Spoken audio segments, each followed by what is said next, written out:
Buenos días a todos. Les agradecemos su presencia y que nos estén acompañando este día en una nueva actividad, ¿verdad? En esta serie de charlas virtuales. Esta mañana tenemos al licenciado Jeremías Llanes, perdón, él es especialista en biotecnología, biodiversidad y bioeconomía. La ponencia de este día sería la biodiversidad en el contexto de valorización económica, oportunidades y retos. Eh, Estaré este día moderando la charla y me acompaña el licenciado Rafael Salazar en el apoyo técnico.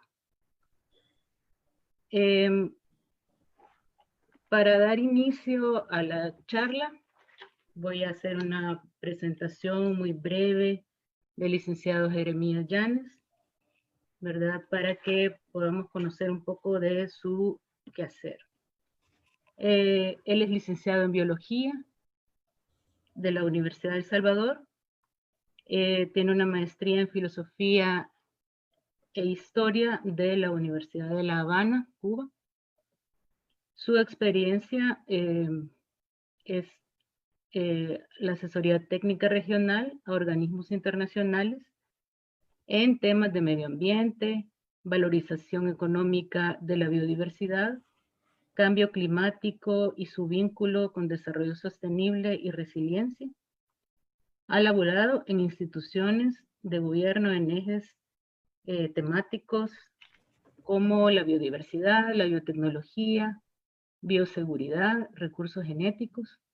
Tiene experticia en la implementación de acuerdos multilaterales sobre medio ambiente. Además, es experto nacional en temas vinculados a biodiversidad en concordancia con el Convenio sobre Diversidad Biológica y sus protocolos internacionales. También en Convención CITES, Convención Marco de la ONU sobre Cambio Climático. Además, cuenta con acreditación en evaluación de riesgos de la biotecnología moderna en varios países latinoamericanos, Europa y Estados Unidos. Pasaríamos a escuchar al licenciado Llanes con su presentación. Luego, las preguntas que vayan teniendo, les pediríamos que las dejen ahí en los comentarios de la transmisión en Facebook. Y posteriormente Rafael nos colaboraría leyendo las preguntas al final, ¿verdad? Entonces le damos la bienvenida al licenciado Jeremías Llanes e iniciamos con la ponencia. Muchas gracias, Claro. Buenos días tengan todos. Quiero, antes de iniciar con mi intervención, agradecer, como siempre lo hago cuando se generan estos espacios, agradecer particularmente las buenas gestiones del presidente del Colegio de Biólogos de El Salvador, el estimado Alberto González, quien gracias a su intermediación pues se dio la posibilidad de tener este encuentro con ustedes. Así es que sin más preámbulo, voy a presentarles mi presentación. Confírmenme, por favor, si pueden ver la pantalla que estoy compartiendo ahora mismo para efectos de poder dar inicio y desarrollar el contenido previsto para esta mañana. Ya yo estoy compartiendo pantalla. Perfecto. Bueno, como ya lo connotó Milagro, yo voy a hablar en esta mañana muy brevemente para procurar ser eficiente con el tiempo asignado, de biodiversidad en el contexto de valorización económica, y voy a hablar particularmente de algunas oportunidades y retos. Obviamente es importante a nivel mundial, pero me gustaría focalizar el potencial que tiene para nuestra región como países latinoamericanos y particularmente como países que están procurando pues subirse al tren del desarrollo y priorizar ciencia, priorizar tecnología y priorizar pues todos los avances tecnológicos que como tal el escenario mundial demandan. Entonces, ya Milagro lo connotó, mi nombre es Jeremías Llanes, yo soy biólogo de profesión y durante los últimos años pues me he desempeñado en las áreas de biotecnología, biodiversidad y bioeconomía concretamente. Así es que, sin más preámbulo, les presento en este momento, disculpen por favor, disculpen, voy a cerrar ok, listo. Sin más preámbulo, les presento el contenido de la de la ponencia que van a ver esta mañana. Vamos a iniciar hablando de un contexto, de por qué es importante hablar de valorización económica, por qué debemos nosotros sumarnos a esa lucha. Vamos a respondernos una pregunta puntual que está ahí colocada, si conocemos el verdadero potencial de la biodiversidad. Por supuesto, al hablar de potencial y de valorización económica, tenemos que hablar del marco de actuación para gestionar la biodiversidad. Voy a poner, como mencioné, algunos ejemplos de valorización económica en Centroamérica y la República Dominicana. Y por supuesto, previo al cierre de la charla, vamos a hablar del futuro que queremos y que nos espera. Por supuesto, pues cerramos la presentación con una pequeña reflexión final. Entonces, ese es el contenido que desarrollamos a partir de este momento. Así es que a nivel de contexto voy a iniciar con esa pregunta particularmente que siempre surge cuando nosotros interactuamos en diferentes foros presentando este tema. Por años se ha tenido incluso una discrepancia semántica en cómo referirlo, si lo correcto es decir valoración o si lo correcto es decir valorización, porque aunque parece que son lo mismo, ambos conceptos y ambos abordajes encarnan pues una diferencia puntual. Para no divagar mucho, pues yo quise buscar las referencias que tiene la Real Academia de la Lengua Española en cuanto a valoración y me encontré que al hablar de valoración se dice que es en esencia la acción y el efecto de valorar. Eso como un principio fundamental. Pero cuando nosotros revisamos el contexto de valorización, que va un poquito más allá, valorización connota, además de darle el valor, reconocer y estimar un valor o un mérito de algo. Trasladando ese contexto a biodiversidad, generalmente cuando nosotros hablamos de valorización de la biodiversidad, reconocemos su valor intrínseco per se, por ser parte de los recursos naturales, por constituir un recurso biológico particular, por una riqueza genética, por una riqueza fisiológica, pero también al hablar de valorización económica reconocemos y estimamos un mérito y por supuesto una proyección y un potencial que esto puede llegar a tener. El enfocar el contexto de valorización sin duda nos abre la posibilidad de conocer nuevos escenarios, de interactuar en nuevas dinámicas mundiales y eso es un poquito de lo que yo les voy a presentar a lo largo de esta breve conferencia. Voy a iniciar con esa referencia de ONU Ambiente y esto pues está vinculado al informe global que ellos presentaron en el contexto de biodiversidad. Eso se conoce en inglés como Global Biodiversity Outlook. En español lo tradujeron como Perspectiva Mundial sobre la Diversidad Biológica. Debo aclarar que esa referencia es del año 2014, cuando fue publicado este informe luego de la reunión de la Conferencia de las Partes en Corea. En aquel momento pues se reunían todos los países parte de la Convención sobre Diversidad Biológica y se ponía a disposición el informe como tal. Una de las cosas importantes que surgió en el año 2014 era la necesidad de ver en la biodiversidad oportunidades de transformar nuestras sociedades. Hace 6 años nadie se imaginaba que íbamos a tener los problemas y las condiciones que ahora mismo estamos viviendo, ¿no? Una pandemia, una reconversión y una necesidad de reinventar nuestras sociedades, obviamente de reinventar nuestras economías y por supuesto de volvernos más competitivos y de volvernos más eficientes, particularmente aquellos países que de pronto no tenemos pues todos los recursos financieros que otras potencias, ¿no? Lo que nos queda a nosotros es ser más eficientes, más inteligentes y por supuesto desarrollar una capacidad de adaptación per se.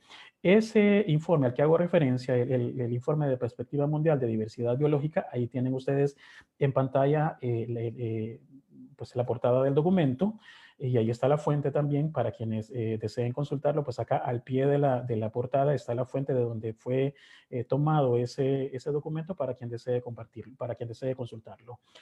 Llama la atención que en ese informe de perspectiva mundial, el director ejecutivo de ONU Ambiente habla de que la gestión responsable de la diversidad biológica de nuestro planeta está motivada no solo por un sentido compartido de responsabilidad hacia las generaciones futuras, sino que los factores que impulsan a los encargados de la formulación de políticas a salvaguardar la diversidad biológica son de naturaleza crecientemente económica.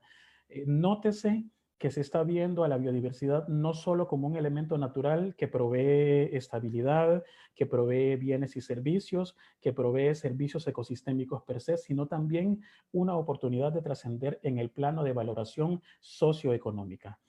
Cuando digo valoración socioeconómica me refiero a ir a investigar, a ir a conocer y explorar el potencial que tiene esa biodiversidad y ver qué de eso nos sirve para construir desarrollo sostenible, para construir resiliencia, para construir mitigación al cambio climático y por supuesto para construir adaptación a las condiciones que hoy por hoy están dándose y que tenemos que sobrellevar de una u otra manera cada uno desde su propio escenario nacional. Adicional a eso, pues obviamente surge la pregunta, ¿no? ¿Conoceremos el verdadero potencial de la biodiversidad o estaremos de pronto frente a una nebulosa que a lo mejor y arroja más preguntas que respuestas o más dudas sobre lo que yo puedo y quiero llegar a hacer?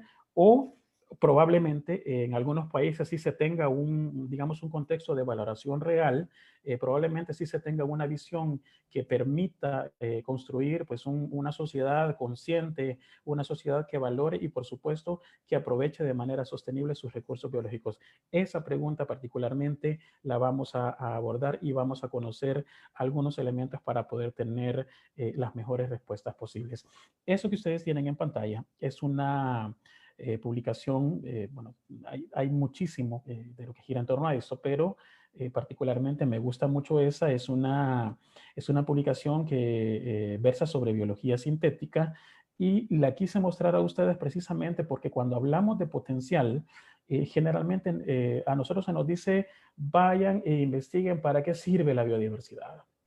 Vayan y connoten qué hay detrás de lo que nosotros estamos investigando, de lo que estamos protegiendo o de lo que queremos proteger, ¿no? Pero muy pocas veces se nos muestra la ruta expedita para poder hacerlo de una manera puntual. Esa publicación que ustedes tienen habla, entre otras cosas, de los diferentes abordajes que tienen los países en torno a los recursos biológicos y particularmente en torno a ese capital natural que se llama información genética y que se manifiesta de diferentes maneras en los elementos de la biodiversidad, ¿no?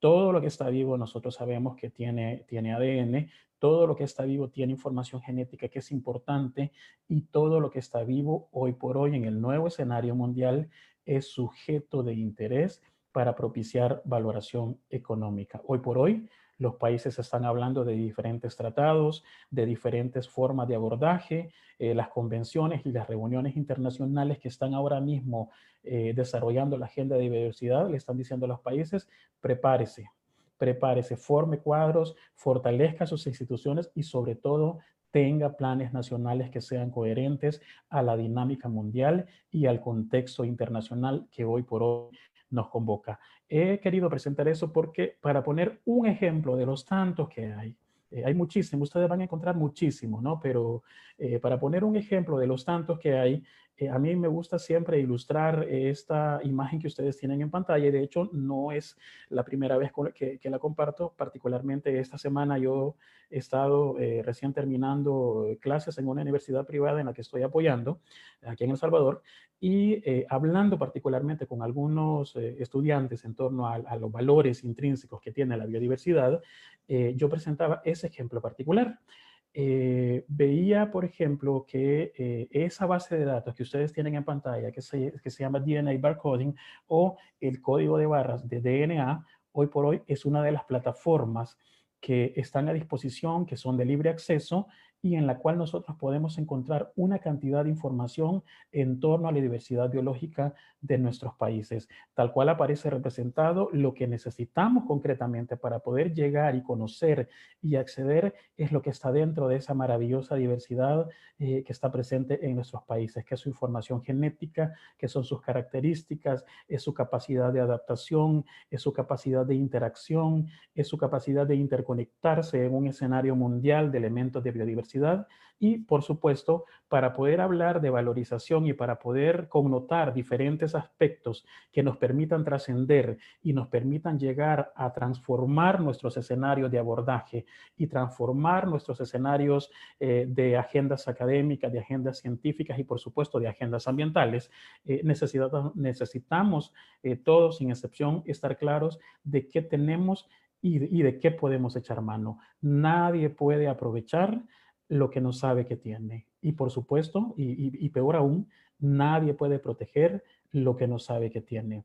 Hoy por hoy en nuestro país, y quiero remitirme concretamente al El Salvador, porque no quiero generalizar, porque entiendo que hay personas de varios lados escuchándonos, pero hoy por hoy en El Salvador la gente dice, ahí tenemos recursos biológicos que son importantes, pero cuando uno le pregunta cuáles, dónde están, cómo acceder a ellos, búsquelo, que ahí hay un montón, hay muchos recursos, sí, pero dígame dónde. Dígame cuáles. Dígame qué tiene de especial la planta que crece en la montaña. Dígame qué tiene de especial el insecto que encuentro en el bosque nebuloso. Dígame qué tiene de especial la plantita que voy a encontrar en el bosque de galería. Todo lo que nosotros estamos tratando de connotar y tratando de valorizar, pues obviamente tiene un valor intrínseco y tenemos que ir y descubrir qué es ese valor y qué podemos hacer al respecto. Para ello, obviamente hay diferentes esfuerzos en el contexto mundial. Eso que ustedes tienen en pantalla son nada más dos de los muchísimos ejemplos que van a encontrar dentro de esa base de datos a nivel mundial que se llama el Sistema de Código de Barras de la Vida. Lo que se está haciendo particularmente es poniendo en una base de datos digital toda la información genética y toda la información biológica y de referencia que puede servir para promover diferentes investigaciones, ¿verdad? Hoy por hoy, si ustedes quisieran conocer, por ejemplo, el detalle de esa base de datos, acá justo al pie de las imágenes estoy dejando la fuente de donde he obtenido, obviamente, la captura de pantalla y las dos publicaciones a las que estoy haciendo referencia. Estoy mostrando para efectos de poder generalizar y ver que esto tiene diferentes aplicaciones, una publicación que habla sobre la riqueza de la biodiversidad, perdón, en animales, y otra que habla de la riqueza de la biodiversidad en plantas como tal. Pero bueno, no me quiero quedar solo con esa referencia. Cuando a mí me preguntan, mire, ¿por qué estás hablando del potencial? ¿Por qué yo tengo que entender y por qué yo tengo que valorar ese supuesto potencial que nunca he visto?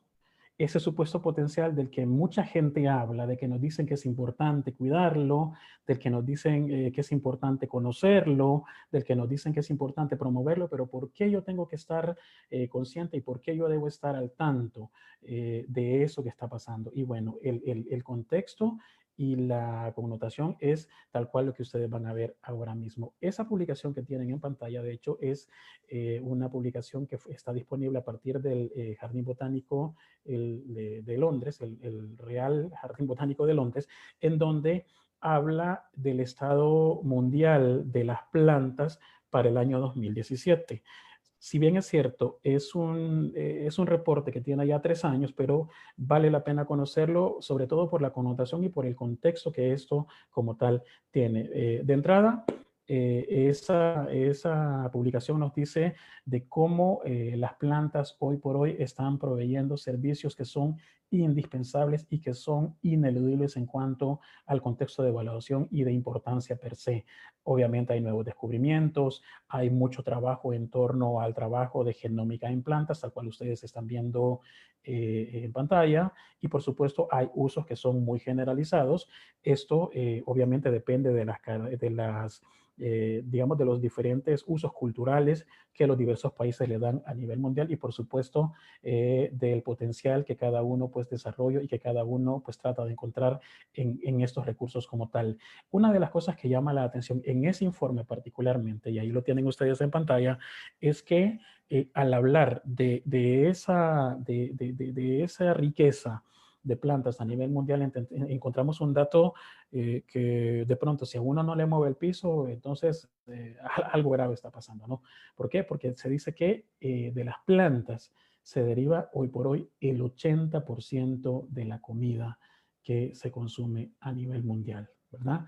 El 80% del alimento que provee ese sustento para la población a nivel mundial está contenido en ese maravilloso mundo de las plantas y esta publicación particularmente me gusta mucho porque deriva incluso cuáles son las familias más prominentes y más importantes dentro de esa caracterización botánica que existe y encuentra pues que hay 17 familias que están ahora mismo mayormente representadas en ese 80%. Tal cual lo mencioné, también hay diferentes especies que se han descubierto en los últimos años. Solo para el año 2016 hay 1.730 especies que han sido descubiertas y que han sido registradas para efectos de ponerlas a disposición. Adicional a eso, pues obviamente, hablando de ir a buscar el potencial y de ir a buscar qué podemos encontrar sobre la base de esto, hay 225 especies de plantas que también aparecen ya con un potencial propiamente para desarrollar elementos de genómica, de bioprospección, de prospección genética, de prospección química e incluso de biología sintética. Hoy por hoy, nuestros países tienen que abrir los ojos y tienen que darse cuenta que mucho de ese recurso que nosotros estamos acá salvaguardando o que tenemos de pronto ahí únicamente conservado, que no está mal, al contrario, es muy bueno que eso pase, pero otros países por su cuenta no solamente están salvaguardando y conservando, sino que también están descubriendo el potencial y están procurando utilizarlos, ¿verdad? Obviamente, si yo hablo del uso que esto debe tener, por supuesto tengo que referir el marco de actuación para gestionar biodiversidad, porque si bien es cierto, hay ventajas que están dadas y que necesitamos nosotros conocer y acceder a ese potencial, pero también necesitamos conocer cuáles son los límites saludables en este caso, cuáles son las normas internacionales, cuáles son las directrices a las que debemos sujetarnos y particularmente cuál es el enfoque que nos dé ese verdadero contexto de sostenibilidad y de conservación del que tanto hablamos, del que tanto publicitamos, pero que muchas veces cuando uno revisa el discurso político versus la agenda de actuación que se tiene, encontramos grandes diferencias y enormes discrepancias. Entonces, para efectos de poder connotar eso, yo voy a hacer referencia a ese evento que ya tiene pues, muchos años y es donde particularmente pues, empezó a tomar forma la actual agenda de biodiversidad hoy por hoy. Recordemos que antes de 1992, si bien es cierto, los países venían hablando de biodiversidad y de conservación y de aspectos ambientales, pero no se tenía, digamos, una agenda tan integrada y no se tenía un contexto, digamos, tan expedito en temas ambientales como tal. Eh, dentro de ese contexto, nosotros vimos, por ejemplo, que en el año 92, después de las rondas de Uruguay, de las famosas reuniones de las rondas de Uruguay, los países se sientan en Río de Janeiro y dicen es momento de empezar a hablar de los temas ambientales como preocupaciones de primer orden. A partir de ese momento, los países como tal acuerdan tener agendas especializadas y de esa reunión particularmente surgen 3 convenciones que al día de hoy funcionan y que son oficinas acreditadas por Naciones Unidas. La primera de ellas, por supuesto, la Convención Marco de Cambio Climático, la segunda, la Convención Marco de Desertificación y la tercera, por supuesto, la Convención Marco de Biodiversidad. En este caso particular, yo me voy a enfocar concretamente en la Convención de Biodiversidad porque es el tema que nos convoca y es lo que nos interconecta en este breve abordaje que intento hacer. Cuando a mí me preguntan por qué hablar de biodiversidad, sobre todo me lo preguntan mucho porque por un ejercicio profesional he tenido el privilegio de interactuar con diferentes grupos objetivos, no solamente con colegas biólogos o con personas vinculadas al tema ambiental o de agricultura, sino con diferentes personas con un marco de referencia pues obviamente distinto, ¿no? No es lo mismo ir a hablar con un biólogo, con un ingeniero agrónomo, con un zoólogo o con un fitotecnista, ¿no? Que ir a hablar, por ejemplo, con un músico o ir a hablar con un economista de por qué tenemos que darle importancia a la biodiversidad como tal. Y a mí me gusta mucho enseñar ese ejemplo que ustedes tienen en pantalla, particularmente porque me permite ilustrar un poco de la importancia y de la connotación de la que nosotros queremos hablar. Eso que ustedes tienen en pantalla es un ejercicio de modelación que se hizo hace algunos años, en donde pues diferentes investigadores ataron cabos, ¿verdad? Y dijeron, así lucía el escenario mundial hace 8.000 años. ¿Sí? Entonces podemos ver que todo lo que está verde obviamente era biodiversidad y por supuesto en muchos países y muchas regiones eran altamente ricos en esa biodiversidad como tal. Sin embargo, pasaron los años Y allá por el año 2010, particularmente, el escenario cambió también a través de ese ejercicio de modelación. La institución y las personas que hicieron ese estudio al que hago referencia fue en este caso la Universidad Federal de Santa Catarina en Florianópolis, Brasil, y el investigador que lideró ese proceso se llama Miguel Pedro Guerra. Entonces, para quien quiera encontrar ese estudio, pues estas son las referencias, y lo que muestra ahí particularmente es el nivel de fragmentación que eso ha tenido, de tener una abundancia grande a nivel mundial y ver cómo nosotros estamos ahora mismo enfrentando el nuevo escenario mundial que se viene. Cuando yo muestro ese ejemplo, le digo a todos, porque ahora entienden por qué es importante hablar de biodiversidad. Ahora entienden por qué, independientemente de cuál sea mi profesión y mi área de experticia, todo esto nos afecta y todo esto nos relaciona y, por supuesto, todo nos interconecta. Esas publicaciones que ustedes tienen en pantalla del IPBES, del IPCC, entre otras cosas, pues están mostrando ahora mismo cuál es la situación actual, la más reciente, que se ha venido dando dentro del contexto de actuación a nivel internacional. El IPBES, que es una oficina especializada en donde muestra pues claramente el desarrollo y los impactos que tiene la biodiversidad a nivel mundial, nos está diciendo que, si bien es cierto, las sociedades y los países están teniendo y desarrollando una mayor conciencia en torno a los recursos biológicos, pero también sigue habiendo muchísima tarea pendiente, sobre todo en el abordaje, sobre todo en los modelos de gobernanza y particularmente en los modelos de aprovechamiento y de utilización sostenible. El IPBES, en su último informe, que de hecho es de febrero de este año, eso que ustedes tienen en pantalla, habla que, o posiciona, mejor dicho, tres mensajes principales. Primero, habla de la naturaleza y sus contribuciones fundamentales a las personas. El segundo, hace referencia a que durante los últimos 50 años la biodiversidad ha sido, pues, obviamente impactada por impulsores directos de cambio porque estos se han acelerado. Y el tercer mensaje que posiciona es que las trayectorias actuales no permiten alcanzar los objetivos para conservar y utilizar de manera sostenible la naturaleza, ni lograr la sostenibilidad y los objetivos para el 2030. Nótese, y por favor ahí debo ser muy enfático, que en febrero el IPBES nos estaba diciendo, señores, tenemos 5 años implementando la Agenda 2030 y muchas de las acciones no han trascendido del discurso. El IPBES nos está diciendo, nuestros planes nacionales dicen vamos a conservar, pero nuestras acciones día a día dicen vamos a construir sobre los recursos naturales. Es una cuestión que verdaderamente preocupa y verdaderamente impacta y representa en muchos países, por supuesto, pues una dinámica cotidiana y una realidad que es ineludible. Entonces, obviamente esto preocupa porque si bien es cierto, nuestros países están alcanzando un nivel de desarrollo que para muchos es encomiable, pero también nadie está hablando de que esas grandes construcciones o esos grandes complejos que se están ahora mismo poniendo a disposición en varios lugares son en detrimento, algunos de ellos, tristemente, en contra de los recursos naturales, y eso es particularmente lo que nosotros como sociedad y como personas pues debemos connotar y debemos reaccionar en torno a esa dinámica. Eso que ustedes tienen en pantalla es el anuncio de lo que será la próxima conferencia de biodiversidad, la conferencia de las partes de biodiversidad, que estaba prevista para este año en China, pero que por obvias razones fue cancelada. Se ha trasladado para el 2021, y dentro de la convocatoria para esa conferencia se sigue hablando de que el borrador marco de biodiversidad post-2020, es decir, todo lo que vamos a implementar posterior al 2020, no es lo suficientemente transformador como para cambiar la trayectoria de la pérdida de biodiversidad.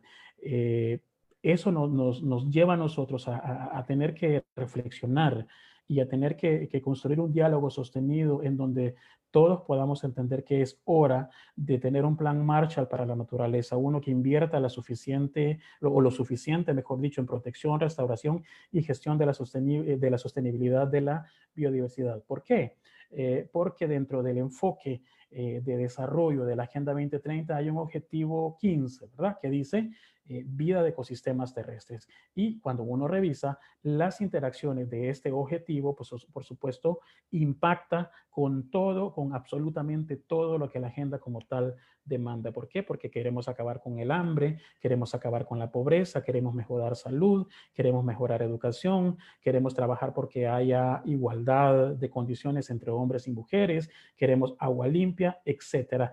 Todo eso que la Agenda 2030 dice que podemos ir y conquistar, tiene un fuerte vínculo con el objetivo 15, que es vida de ecosistemas terrestres. Sin plantas, sin aire, sin agua y sin cielo y sin suelo que cultivar, nada de lo que venga puede funcionar, ¿sí? Entonces, ese es un mensaje que hoy por hoy necesitamos potenciar y necesitamos redefinir y, por supuesto, redefinir nuestras agendas nacionales y nuestras políticas como tal.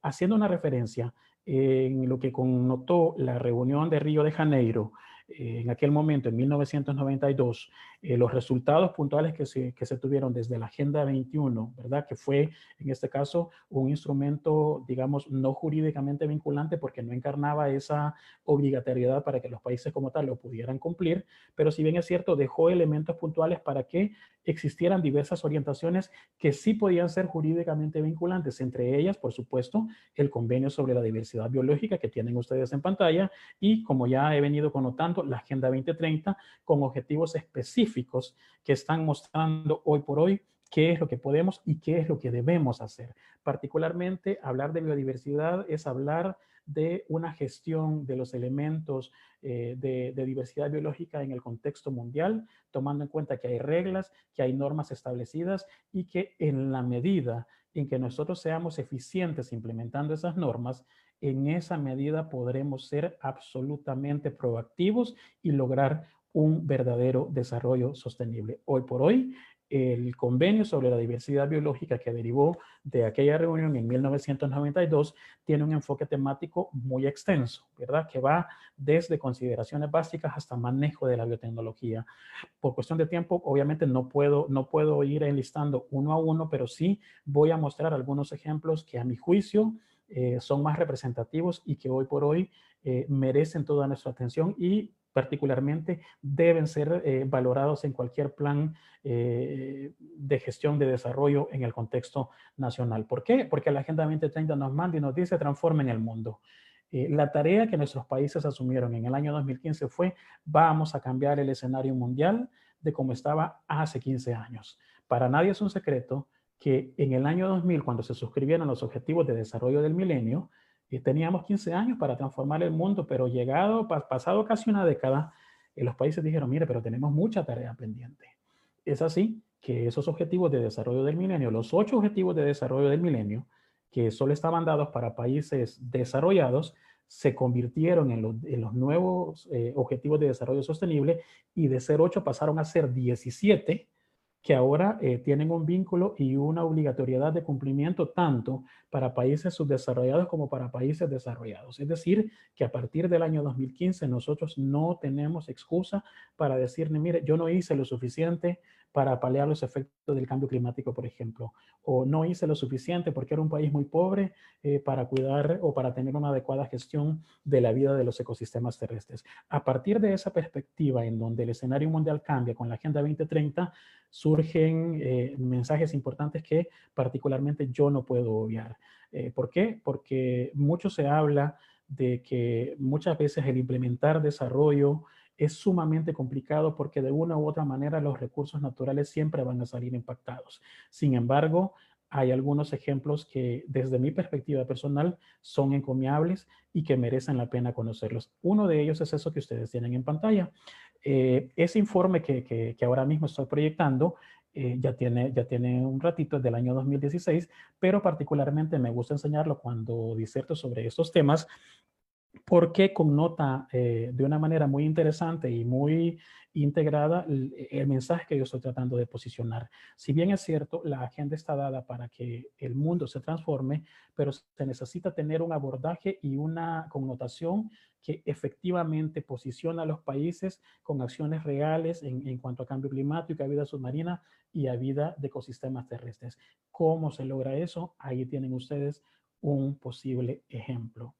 Hoy por hoy y con el tema de la pandemia, pues obviamente las discusiones son, necesitamos reactivar las sociedades, necesitamos reactivar las economías y necesitamos volver a la normalidad, o en este caso, a lo que a partir de este año se constituirá en la nueva normalidad. Sin embargo, muy poco, estimados, estamos escuchando que para poder tener sociedades y para tener economías reactivadas necesitamos volver a lo básico, volver al elemento fundamental e indispensable de todo bienestar, que es la biodiversidad como tal, los elementos de la biosfera. En este caso, todo lo que la naturaleza nos da, todo lo que este maravilloso planeta tiene y que puede subsistir sin el ser humano, está disponible para que nosotros podamos reconvertir nuestros escenarios, para que reconvertir nuestras visiones y particularmente para que rompamos paradigmas y podamos hacer una verdadera gestión social y, por supuesto, una verdadera gestión económica de nuestros países. Una de las cosas que a mí particularmente más dificultad me encarna hoy por hoy en El Salvador, debo aclarar y debo delimitar, es que de pronto se está entendiendo desarrollo como urbanización indiscriminada.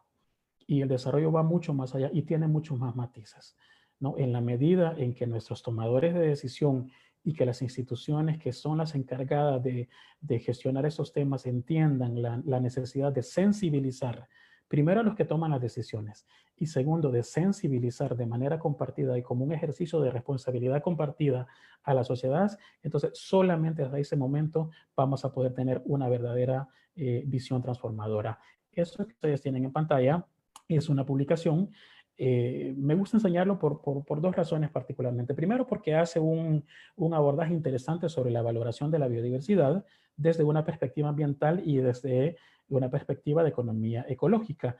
Y obviamente habla de que todo lo que está contenido en el gran escenario que se llama ecosistema, pues obviamente incluye las especies, incluye los genes y por supuesto todo lo que gira en torno a esto. Por cuestión de tiempo no me voy a detener en el detalle como tal, únicamente voy a decir que la noción de valoración económica de la biodiversidad solo es capaz de reconocer aquellos valores asociados a una posición ética, ¿verdad? Y obviamente el valor económico de un recurso natural se debe de entender en este caso como la sumatoria de todo lo que esto arroja y en el mejor de los casos para los países que están tratando de transformar sus modelos, reconocer qué tanto los usuarios de nuestra biodiversidad y qué tanto los usuarios de nuestros recursos están dispuestos a pagar. Porque particularmente cuando hablamos de pagar, entonces ahí a mucha gente se le borra la sonrisa de la cara, ¿verdad? Porque dice, bueno, pero si tengo que pagar, entonces no funciona. No, al contrario.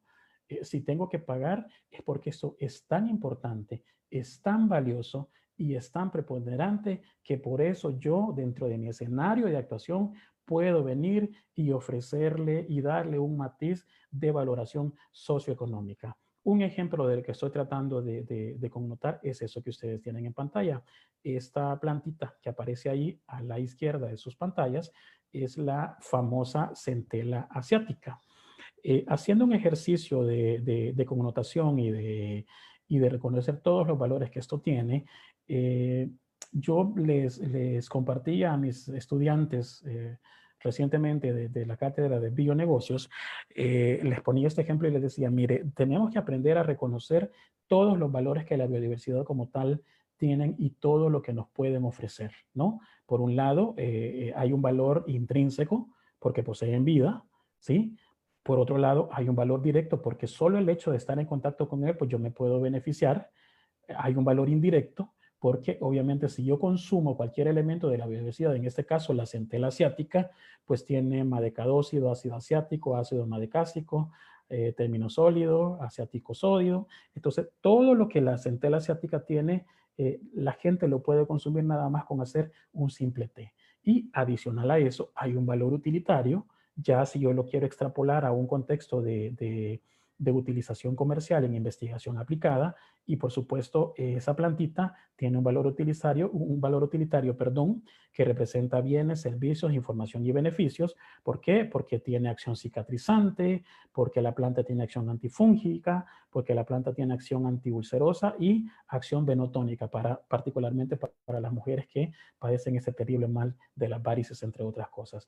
Adicional a eso, hay un valor de existencia y hay un valor de opción que permite que estos recursos, como la centella asiática, puedan ser colocados y puedan ser elevados a plataformas internacionales en donde puedan ser conocidos. Para poner un simple ejemplo de esto, yo estoy citando ahora mismo la lista roja de especies de la UICN y, por supuesto, una plataforma lindísima que a mí particularmente me gusta mucho y que suelo consultarla mucho por las diferentes abordajes que ahora mismo me toca hacer, y es la base de Dropbank, ¿verdad? Porque esa base, como tienen ustedes en pantalla, es una base mundial en donde yo solamente tengo que ingresar y ahí encuentro todas las propiedades que una planta puede tener con un potencial económico. Y particularmente, cuando hablo de la UICN y su lista roja, pues puedo saber qué de eso está en peligro de extinción y qué de eso está amenazado y, por supuesto, tener las prevenciones y las excepciones al respecto. Y finalmente, este sellito que ustedes tienen en pantalla ahí, que es el de VBT, ese es el sello de la Union for Ethical Biotrade de los Países Bajos, en Ámsterdam particularmente. UABT es una entidad que está trabajando ahora mismo y ofreciendo sellos de certificación a diferentes países que están gestionando su biodiversidad y que, por supuesto, están haciéndolo bajo un enfoque de utilización sostenible y con respeto. Por eso el sello de UABT dice Sourcing with Respect, ¿verdad? Utilización o apropiación de recursos con respeto. El marco, por supuesto, nos arroja diferentes elementos, ¿verdad? Sabemos que a partir del convenio, pues hay diferentes objetivos que el convenio como tal encarna y que obviamente eso nos va a llevar a poder definir nuestras agendas, pero también sabemos que dentro de esos objetivos de conservar la biodiversidad, de utilizarla de forma sostenible y de distribuir los beneficios que deriven del uso de los recursos genéticos, se desprenden normas especiales y se desprenden protocolos especializados que permiten de una u otra manera tener una mayor gestión al respecto. Bajo ese marco de intención, particularmente, bajo ese marco de intención, existen los protocolos de Cartagena y el protocolo de Nagoya particularmente, que por cuestión de tiempo, pues no voy a hablar las generalidades, sino únicamente las referencias puntuales en torno a esto. Ahora, lo que me interesa connotar y dejar como valor agregado en esta breve presentación son algunos ejemplos de valorización económica para Centroamérica y la República Dominicana. Y bueno, ignoro si hay colegas de Costa Rica escuchando esto, espero que sí, pero eso que ustedes tienen en pantalla es uno de los ejemplos que los hermanos costarricenses han podido hacer bajo un esquema particularmente que yo admiro mucho y que me inspira mucho, y espero que en algún momento pues nuestros países puedan alcanzar ese nivel de oportunidad. Eso que ustedes tienen en pantalla es una experiencia que ya es un hecho. Cuando la empresa Chanel fue a 3 países de los 5 considerados como zonas azules del mundo. Las zonas azules del mundo son lugares en donde la gente tiende a ser muy longeva, viven muchos años.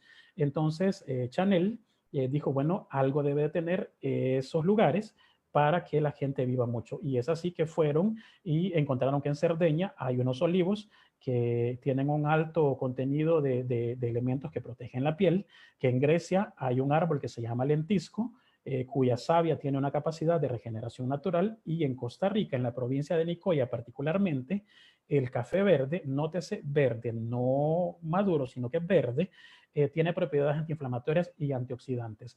Utilizando el elemento fundamental de ese recurso biológico, ¿verdad? Que es su información, que es sus características propias.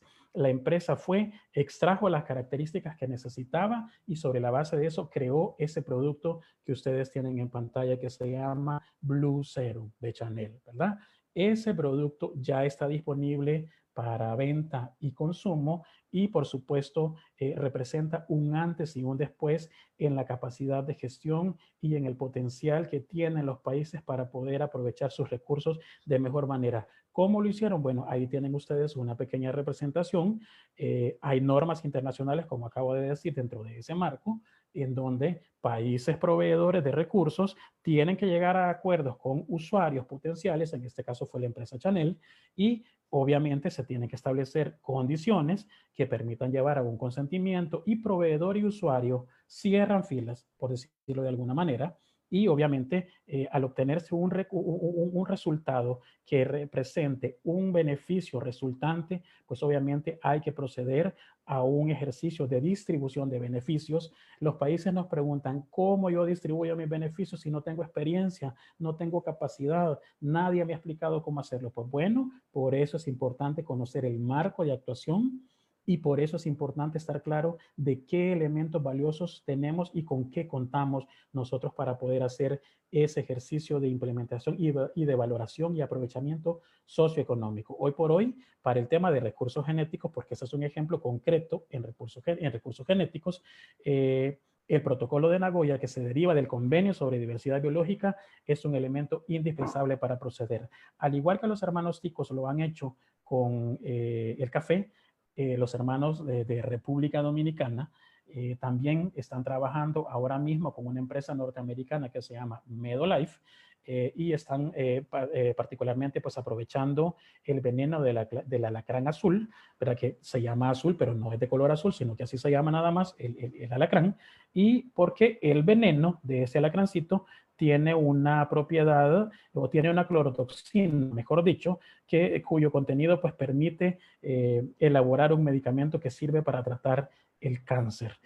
Hay empresas que han dicho, yo quiero ese alacrán que está en República Dominicana, y la ventaja que tiene este país particularmente es que el alacrán es propio de ellos. Entonces, si la empresa lo quiere, si la empresa quiere utilizar eso, pues obviamente tiene que ir al país, establecer condiciones, llegar a un acuerdo y por supuesto establecer múltiples beneficios para tener un verdadero uso de ese beneficio socioeconómico. Otro ejemplo particularmente para la región que a mí me encanta particularmente y del que tuve el privilegio de formar parte fue el catálogo de especies nativas con potencial para biocomercio y bioprospección que se elaboró en Panamá bajo el auspicio de GIZ, entre otras instituciones, y cuando este esfuerzo se llevó a cabo, pues yo tuve la fortuna de participar porque en ese momento formaba parte de la cooperación alemana, en este caso fungiendo como asesor regional para estos temas. Y bueno,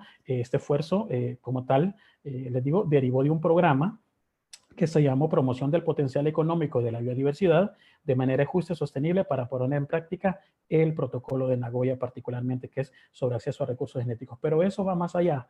Hay otros esfuerzos como este, por ejemplo, que es un programa regional que se conoció como Biodiversidad y Negocios, en donde está connotando todo lo que la región tiene, ¿verdad? Las especies y toda la riqueza que como región tenemos. Llama particularmente la atención que Mesoamérica es muy, muy rica en especies conocidas. Para el caso de El Salvador, por ejemplo, para los colegas nacionales que me están escuchando, hay 4.270 especies conocidas. República Dominicana, por un lado, en el Caribe, tiene 18.859 y México, siendo un país megadiverso, tiene 26.747, entre otros. Llama la atención que independientemente de cuál sea el abordaje, obviamente hay mucho trabajo y hay muchas cosas que se puedan hacer. Particularmente yo quiero poner un ejemplo, ahora sí me disculpan el resto que está escuchando, pero me voy a focalizar en El Salvador. Bueno, el Real Jardín Botánico de Londres tiene, así como hay un informe del Estado Mundial de las Plantas, hay un informe del Estado Mundial de los Hongos. Y bueno, de hecho, me alegra saber que el estimado Roberto Amado está conectado, Roberto, porque obviamente esto te va a interesar lo que voy a contar. El estado de los hongos, perdón, a nivel mundial, pues obviamente tiene diferentes abordajes, tiene particularmente nuevos descubrimientos que están siendo puestos a disposición y que se espera que las personas como tal conozcan y connoten, ¿verdad? Voy a poner un ejemplo concretamente para El Salvador. Ahí veo que también está conectado el estimado Néstor Herrera. Néstor podrá dar fe de este estudio que estoy mostrando, porque particularmente en el momento en que se llevó a cabo, él y este servidor pues trabajábamos para el Ministerio de Medio Ambiente y Recursos Naturales. Hongos del Salvador pues fue una publicación que constituyó per se una actualización del inventario nacional de hongos de todo El Salvador, y que el CENTA, a través de un convenio con la Universidad de Totori de Japón, recorrieron buena parte del territorio nacional, incluyendo las áreas naturales protegidas, en donde pues obviamente gestionaron un permiso de recolecta científica para poder tomar muestras y llevarlas a la universidad, a Japón, en este caso, para estudiar y ver qué potencial tenían. Por supuesto, nuestra tarea local no fue sencilla, porque de una u otra manera pues necesitábamos nosotros ofrecer las suficientes garantías que esto como tal demandaba, y dentro de esas mínimas garantías que nosotros desde este lado del mundo podíamos establecer estaba particularmente el hecho de decirle: si en algún momento ustedes llegan a encontrar algún valor comercial para esos hongos que se están llevando y los quiere utilizar con un enfoque de comercialización, tiene que comunicarle al país de origen dueño del recurso para efectos de que éste le pueda dar los permisos pertinentes. Hoy por hoy es importante, y por eso lo mencioné, y por eso para mí es importantísimo el que conozcamos el marco de actuación de la biodiversidad, porque hay elementos y hay instrumentos que son valiosos, ¿no? Tenemos un convenio de diversidad que, si no sabemos cómo utilizar y si no sabemos cómo implementar, no vamos a ser efectivos en nuestra protección defensiva de nuestros recursos. Sin embargo, si estamos claros del potencial que esto tiene, y si estamos absolutamente conscientes de todo lo que podemos llegar a hacer, pues sin duda nuestro escenario puede cambiar. ¿Por qué les menciono el caso de hongos del Salvador? Bueno, allí en ese libro y en esa publicación que está, hay una tipificación de los diferentes usos que pueden tener estos hongos, y particularmente yo quiero poner el ejemplo de este hongo, hermoso por cierto, ese hongo que tienen en pantalla, que se llama Chlorophyllum molybdites. Ese es un hongo que está presente en Aguachapán, ¿verdad? Lo encontraron en un sitio de muestreo en Aguachapán, pero si yo tomara este nombre tal cual, Chlorophyllum molybdites, y lo meto a la base de datos mundial de hongos que se llama Mycobank, ¿verdad? Que ahí tienen ustedes en pantalla, y aquí está la dirección del sitio web para que puedan acceder. Si yo coloco ese nombre, únicamente tengo que colocar el nombre como tal, y me aparece una información valiosísima. ¿Cuál de ellas? Bueno, entre las muchas que hay, la referencia del Real Jardín Botánico de Londres, entre otros, pero particularmente a mí lo que me interesa mostrar en este caso es todo el potencial y todo lo que se puede llegar a hacer. ¿Por qué? Porque ese hongo, con toda su información que posee, está presente también en la base de datos del Código de Barras de la Vida, en el Instituto de Bioinformática de la Unión Europea y en el Centro Nacional de Información Biotecnológica, el NCBI. Esos tres forman el famoso GenBank, que hoy por hoy representa la mayor colección de información que yo puedo encontrar a nivel mundial. ¿Por qué? Para mí es importante que como países conozcamos y sepamos qué podemos encontrar a partir de eso, porque solamente sabiendo dónde buscar, cómo buscar y cómo gestionar, nos vamos a volver verdaderamente eficientes y sostenibles. Y eso me lleva a hablar del futuro que queremos y que nos espera. Bueno, ya yo les conté del convenio, ya yo les conté del protocolo de Nagoya particularmente, y el protocolo de Nagoya pues tiene un enfoque hermoso además, ¿no? Uso de los recursos genéticos, conocimiento tradicional, participación en los beneficios y, por supuesto, implementación nacional. ¿Por qué es importante eso? Porque nosotros, además de reconocer el valor per se de la biodiversidad, tenemos que revalorar la cultura étnica, el conocimiento ancestral y el conocimiento tradicional. ¿Por qué? Porque la identidad es lo que nos define como países y es lo que nos tipifica como culturas, ¿verdad? Solamente aquel país que conoce su cultura y conoce el valor de su historia puede llegar a valorarlo, puede llegar a apreciarlo de mejor manera. Particularmente, bueno, ese es un ejemplo de lo que ustedes van a encontrar en este marco. Ejemplo hermosísimo, por cierto, de Costa Rica. La comunidad boruca ha podido proteger mediante disposiciones del protocolo de Nagoya y obviamente en concordancia con su legislación nacional, pues han podido proteger sus hermosas máscaras que muchos de nosotros habremos visto, los que hemos tenido el privilegio de visitar ese hermosísimo país que se llama Costa Rica y que muchos habremos visto como tal. Y obviamente hay otros ejemplos. Ahora yo les quiero mostrar el de Rabinal en Baja Verapaz, en Guatemala, en donde en ese pueblito que se llama Rabinal, la gente está utilizando el fruto del morro para hacer artesanías.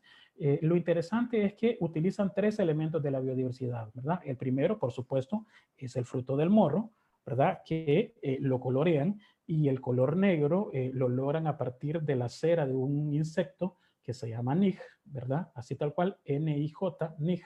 El insecto pues tiene esa cera especial que permite darle ese color hermoso y dejarlo listo para ser tallado y para ser grabado. ¿Qué es lo que lo vuelve valioso y por qué a mí me gusta enseñar estas imágenes cada vez que tengo el privilegio de compartir esto? Porque, bueno, esta foto, disculpen por favor que está lloviendo y eso fue un trueno, disculpen por favor. Cada vez que yo muestro esta foto, por ejemplo, muestro a este señor que ustedes tienen en pantalla, don Anselmo Ismalek, poblador y artesano de Rabinal, y una de las cosas que a mí más me impresionó cuando tuve el privilegio de conocer a don Anselmo, era que cuando le preguntaron a don Anselmo, ¿y usted en qué se inspira? ¿Usted en qué se inspira para hacer esos modelos tan hermosos como los que ustedes tienen aquí, como este armadillo lindísimo? Y don Anselmo, con su sencillez y con su riqueza como persona, decía, pues fíjense que yo me voy a dormir, sueño con lo que veo y cuando me despierto empiezo a dibujar. Eso que don Anselmo nos connota es el valiosísimo saber ancestral y el conocimiento tradicional. Y esa riqueza es la que nos redefine como países y es la que nos da el valor que nos hace únicos en el mundo. Es momento de que abramos los ojos y que, por supuesto, como dije hace un momento, pues que nuestras acciones trasciendan del discurso. ¿Qué hemos podido hacer nosotros en aquel momento desde la perspectiva de valoración? Bueno, apoyar a los artesanos de Rabinal. Esta es una tienda en línea que está asociada a National Geographic, que se llama Novica, y bueno, Novica dentro de su quehacer, pues promueve el comercio de productos que tienen que ver con la biodiversidad y bueno, los armadillos que se hacen, las artesanías en este caso que se hacen en Rabinal, pues obviamente han sido o han podido ser colocadas en esa plataforma para poder promoverlas y para poder darles un valor real. Y bueno, eso que ustedes tienen en pantalla es uno de los tantos ejemplos, ¿verdad? Es la historia de Fernando y Lidia, 2 artesanos de Baja Verapaz, que trabajan particularmente con eso. Y bueno, así como hay experiencias en el contexto centroamericano, pues también hay experiencias de uso, utilización consuetudinaria de conocimiento tradicional en otros países y de hecho me alegra mucho ver que en los conectados hace un momento ingresó Pierina Germán de Uruguay. Un abrazo, Pierina, me alegra mucho saber que estás con nosotros. Sobre todo porque en varios países se están llevando a cabo esfuerzos que constituyen un marco global de implementación de esas medidas y un marco global de actuación para poder ofrecer las suficientes garantías que nuestros países hoy por hoy están necesitando y que sin duda, si nosotros no tenemos esa certeza de qué nos pueden ofrecer, no podemos transformar nuestras realidades. Termino mi brevísima presentación con esta imagen, eso que ustedes tienen en pantalla.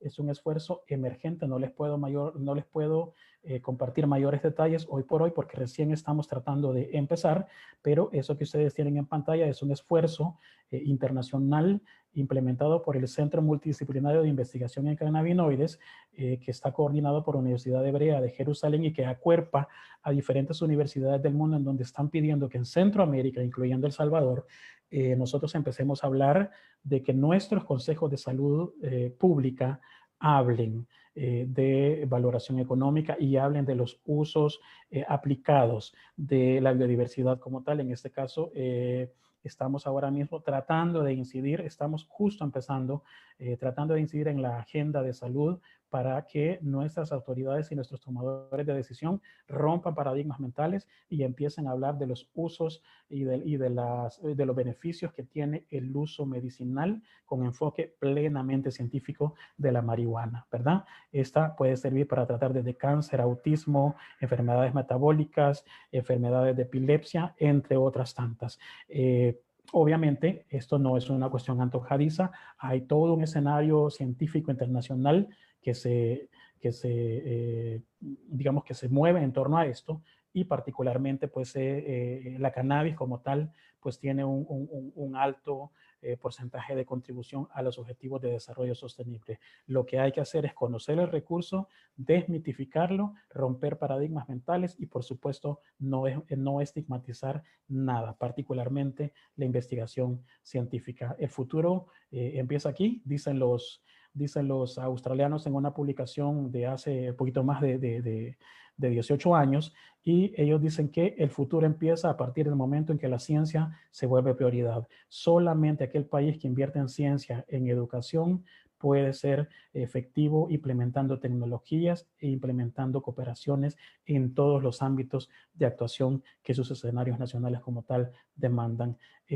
Como reflexión final, yo quiero compartir con ustedes un pensamiento particularmente con el que cerraba una de las asignaturas en este ciclo que recién termino con mis estudiantes en una universidad en la que colaboro, y me gusta mucho particularmente porque Yuval Noah Harari, que es la persona que ustedes tienen en pantalla, es una persona a la que admiro mucho y que sigo mucho, con mucha pericia, y uno de sus pensamientos que me gustó y con el que quiero cerrar este momento es que las ideas únicamente cambian el mundo cuando cambian nuestro comportamiento. De nada sirve ningún plan, ninguna perspectiva o ninguna estrategia escrita si no tenemos la capacidad y la habilidad de llevarla a la práctica y transformar nuestros escenarios y nuestras sociedades. Por ahora es todo lo que puedo decir. Muchas gracias por su atención. Ahí están mis 2 direcciones de correos. Y bueno, pues estoy a la orden para cualquier consulta o comentario. Muchísimas gracias por su atención. Han sido ustedes muy amables.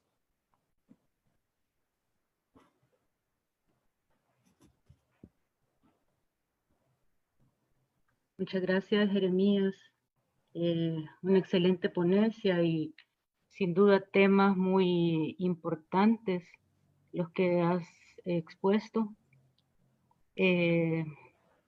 Son temas que como profesionales pocas veces tratamos y se quedan quizás en ámbitos que la sociedad poco conoce, y es importante que vayamos también nosotros tratando estos temas eh, con la gente, ¿verdad?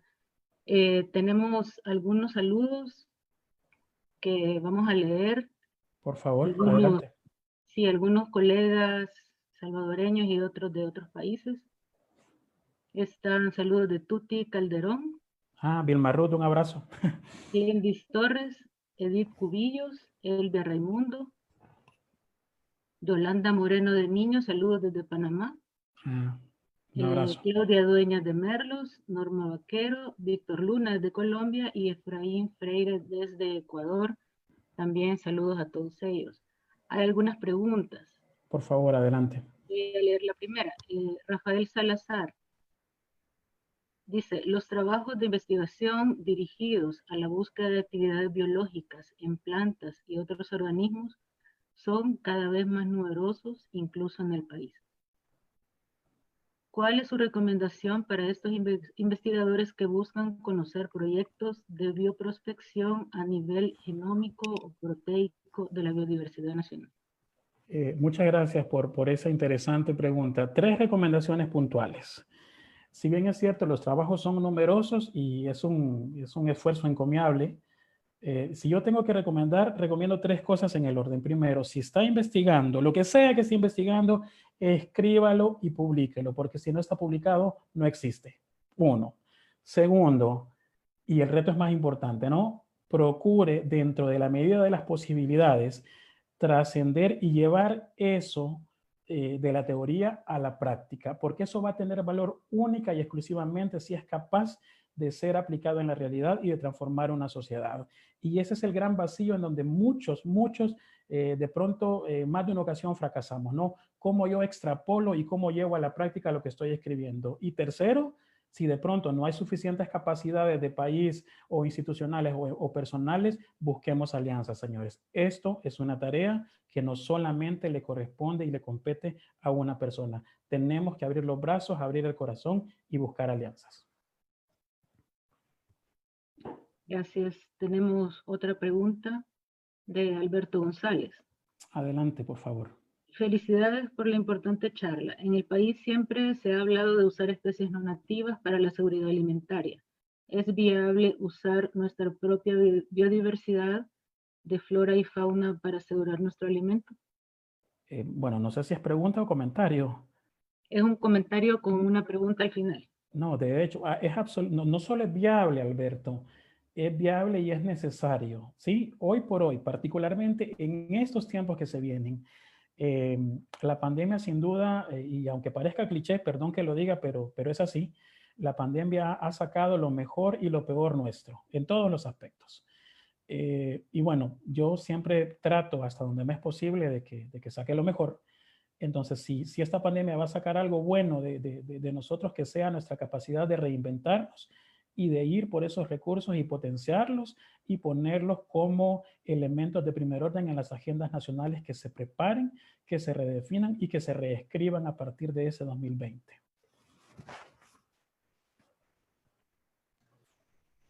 Gracias por sus respuestas. También tenemos otra pregunta de Jenny Mengíbar. Jenny, por favor, adelante. Un abrazo, Jenny. Y pregunta, ¿cómo ve usted la gestión ambiental en El Salvador, particularmente, en cuanto a cumplir las metas del convenio?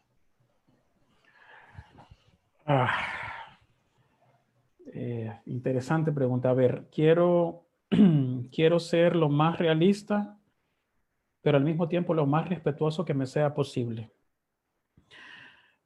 ¿Cómo veo yo la gestión ambiental ahora? No puedo hablar de los próximos años, sino de ahora.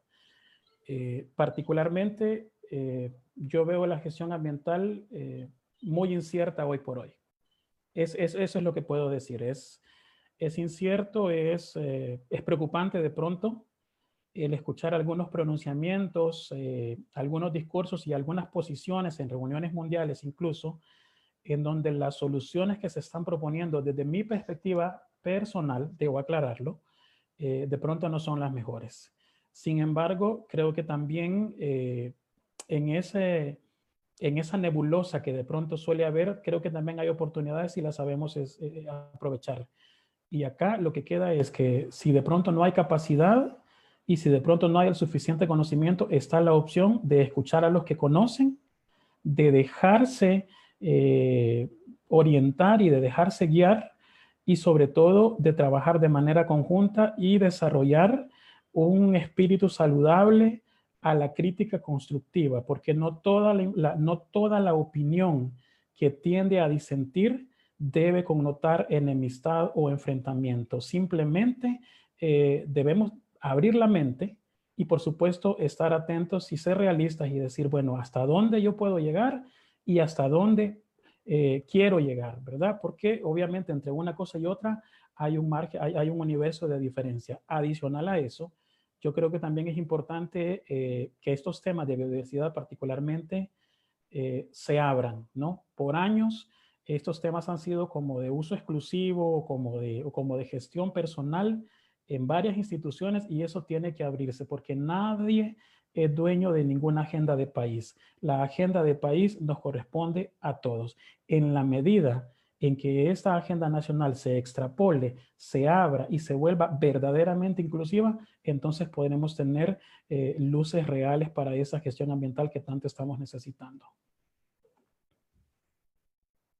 Muchas gracias. También tenemos una pregunta más de Milagros Salinas, y pregunta que en El Salvador actualmente se habla de sembrar en tierras ociosas como estrategia para reactivar la producción agrícola. ¿Podría esto afectar la biodiversidad y en qué manera? Yo creo que podría afectar Milagro si no se tienen las suficientes garantías ambientales a la hora de implementar las medidas. Particularmente, yo he seguido muy de cerca, justo esta semana recién pasada, un foro de discusión con la FAO donde se planteaba ese tema personalmente. Y entiendo que para muchos países que ahora mismo van a tener que tomar el ejercicio de trabajar sus tierras ociosas, entiendo que se van a poner incluso directrices a disposición para efectos de que cualquier medida que se implemente, primero, resuelva necesidades, segundo, vaya en absoluta connotación con la Agenda 2030 y tercero, que no riña con el marco legal de actuación de cada uno de los países. Es lo que te puedo decir por ahora, Milagro. Gracias, Jeremías. Con gusto. Hay otra pregunta. Patricia Quintana Patti, un abrazo, Patti. Qué gusto. dice, interesante ponencia porque devela todos los compromisos que no hemos cumplido. Los años claves son 2030 y 2050. En el país, el tema de biodiversidad y medio ambiente no es tema prioritario, ni el enfoque de sostenibilidad, ni sostenibilidad. Si se adoptaran esos enfoques, podrían cambiarse las malas prácticas por mejores, y si hubiese educación ambiental de primer orden, sería muy diferente. El empoderamiento y gobernanza son supremamente importantes. Es un comentario, Pati. Sí, no, muchísimas gracias. Totalmente de acuerdo. Néstor Herrera dice, Hola, Néstor. nuestros políticos no entienden ni conocen los beneficios del convenio de diversidad biológica. Por años esto ha sido expuesto solamente por punto focal, el mar. ¿Cómo podemos hacer como sociedad civil para incidir en el tema? Bueno, Néstor, ojalá vengan tiempos mejores para la agenda de diversidad a nivel de país. Ojalá que sí. Y bueno, ¿cómo podemos hacer? Bueno, cada uno desde su propia trinchera, Néstor, volviéndose una voz, pero no solamente una voz disidente, sino también una voz que propone al mismo tiempo. Hoy por hoy yo hablo mucho de estos temas con mis estudiantes en la universidad en la que me encuentro colaborando, y particularmente hoy les digo que de pronto tal vez nosotros no tengamos la posibilidad de transformar todo el país nosotros solos, porque es una tarea grande, ¿no? Pero sí tenemos la opción y tenemos la oportunidad de transformar el pedacito donde estamos parados. Y particularmente ese es el mensaje que yo he llevado a mis estudiantes. No puedo cambiar el mundo ni el país, pero sí puedo cambiar la mente de ustedes, orientarlos y darles elementos para que vayan y procuren ser elementos que transformen. Así es que reitero, Néstor, ojalá, de verdad, ojalá que vengan mejores días para la agenda de biodiversidad en este país. Ahora tenemos una pregunta de Leonel Palomo y dice, ya que menciona el barcoding y el inventario de la vida, él tenía la pregunta de cuál es su perspectiva sobre la aplicación de estas técnicas moleculares en El Salvador. Bueno, la perspectiva sin duda es grande. Recuerden que una de las cosas interesantes que han pasado durante los últimos años es que El Salvador, con todas las limitantes que hay, ya pudo dar el siguiente paso de biotecnología básica a biología molecular aplicada. Ya en El Salvador hay experiencias concretas de caracterización molecular, de análisis y secuenciación de ADN como tal. Entonces yo creo que la perspectiva es muy buena. Hay instituciones que con todas con todas las dificultades que han debido sobrellevar, pues también están perfiladas para eso. Si a mí me preguntaran lo que yo veo como una necesidad ahora mismo es quizás como tener una agenda común a nivel de país en donde todos esos esfuerzos que hoy por hoy son de manera focalizados e independientes, pues puedan coincidir en un solo escenario y así tener más fuerza para proyectarlos y por supuesto para darle mayor implementación en el escenario nacional. Pero respondiendo concretamente, sí creo que es viable. Bueno, esas serían todas las preguntas, solo unos últimos saludos de Pierina Germán. Un abrazo, Pierina, hasta Uruguay. Que dice, estimado Jeremías, como siempre, excelentes sus aportes y gracias por compartir sus conocimientos. Un abrazo, Pierina. Abrazo hasta Uruguay. También tenemos un saludo de Michelle Bornitz, muy interesante y muchas gracias desde Alemania. Muchas gracias. Qué honor que nos estén escuchando desde Alemania. Un abrazo. Esos serían entonces todos los saludos y todas las preguntas. Proseguiríamos Muchas gracias. Bueno, entonces creo que hemos llegado al final, ¿verdad? Y muchas gracias, Jeremías. De verdad que ha sido muy, muy interesante tu ponencia. Agradecemos a todas las personas que nos están viendo. Ya vimos que hasta nos están viendo desde Sudamérica, ¿verdad? Varios países de Latinoamérica y Europa. Quisiéramos agradecerles, invitarles también para mañana.